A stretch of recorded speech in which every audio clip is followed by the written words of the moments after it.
অনেক পুরানো কথা। একটি গ্রামে রেঞ্জাই নামের একটি জেন মাস্টার থাকতেন। তিনি অনেক বুদ্ধিমান আর শান্ত ব্যক্তি ছিলেন।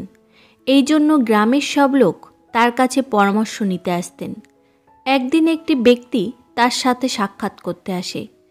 ওই ব্যক্তি কোনো কারণে রেগেছিলেন, যে কারণে সে ঘরের বাইরের গেট জোরে বন্ধ করে আর নিজের জুতো খুলে ফেলে দেয়। যেই ওই ব্যক্তি ভিতরে আসার জন্য রেঞ্জাইয়ের ঘরের দরজা খুলে, মাস্টার রেঞ্জাই তাকে বাইরেই থামিয়ে দেয়। রেঞ্জাই ওই ব্যক্তিকে বলে, প্রথমে তুমি যাও, দরজা আর জুতোর কাছ থেকে ক্ষমা চেয়ে এসো। তার কথায় ওই ব্যক্তি আশ্চর্য হয়ে নিজেই বড়বড় করতে থাকে যে আমাকে এই দরজা আর জুতোর কাছে ক্ষমা চাইতে হবে কেন? একদম ফালতু কথা। আমি শুনেছি যে জেন মাস্টাররা পাগল হয়, আজকে দেখেও নিলাম।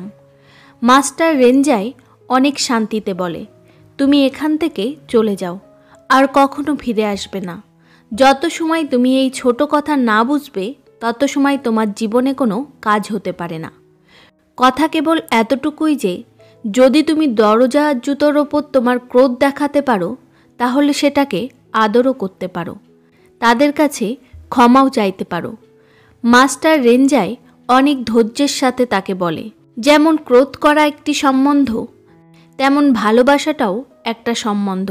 যদি তুমি দরজার ওপর রাগ দেখাতে পারো, তাহলে তার কাছে ক্ষমাও চাইতে পারো। মাস্টার রেঞ্জাই অনেক শান্তির সাথে তাকে এই সব কথা বলে। ওই ব্যক্তি সেখানেই স্তব্ধ হয়ে দাঁড়িয়ে থাকে, কারণ আজ পর্যন্ত কেউ নির্ভয়তার সাথে তার ক্রোধের সামনাসামনি কখনো করেনি। ওই ব্যক্তিটি একদমই রেঞ্জাইয়ের কথার মানে বুঝে যায়। ওই ব্যক্তিটি দরজার কাছে যায় আর ক্ষমা চাওয়ার চেষ্টা করে।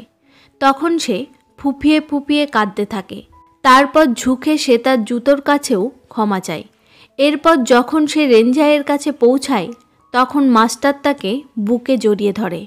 ওই ব্যক্তিটি বলে, আমি সবসময় লোকেদের ওপর ক্রোধ করেছি। আমি সবার মধ্যে কেবল দোষ দেখে এসেছি, সবার কেবল দোষ বের করতে থেকেছি।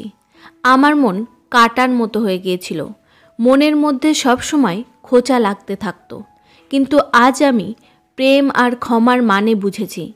মাস্টার বলেন যে মাপ করলে ব্যক্তির মন বড় হয়, মন শান্তি পায়, আর শান্তিতে প্রেম ভরে যায়। এমনটা বলে ওই ব্যক্তি আর মাস্টার দুজনেই কাঁদতে থাকে, কারণ ওই ব্যক্তিটি আজ জীবন ভরের ভুল থেকে স্বাধীন হতে শিখে নিয়েছিল। লোকেরা না দেখেই রোড ক্রস করে, কোনো মানে ছাড়াই ঝগড়া করে। বন্ধুরা, দুনিয়াতে সব প্রকারের লোক আছে। ক্রোধ ধরে রাখার মানে হলো অন্যের ভুলের শাস্তি নিজেকে দিতে থাকা। এটা থেকে না আপনার ভালো হয়, না তো সামনের ব্যক্তির। এই কাহিনীর এটাই শিক্ষা। যদি আমরা ক্রোধিত হওয়ার কারণ খুঁজতে পারি, তাহলে আমরা মাপ করার আর ভালো দেখার কারণও খুঁজতে পারি। যখন আমাদের মন শান্ত আর হালকা হয়, তখনই এটাতে ভালোবাসা জন্ম নেয়, আর তখনই আপনি কোনো অন্য জিনিসের ওপর ধ্যান লাগাতে পারেন। এই জন্য যদি আপনি আপনার আশেপাশে কোনো জিনিসের ওপর ক্রোধিত থাকেন, তাহলে সেটার ভিতরে ভালোবাসার কারণ খুঁজুন, আর সেটাকে মনে মনে মাপ করুন। মাপ করার একটি ফর্মুলা দেখে নিন।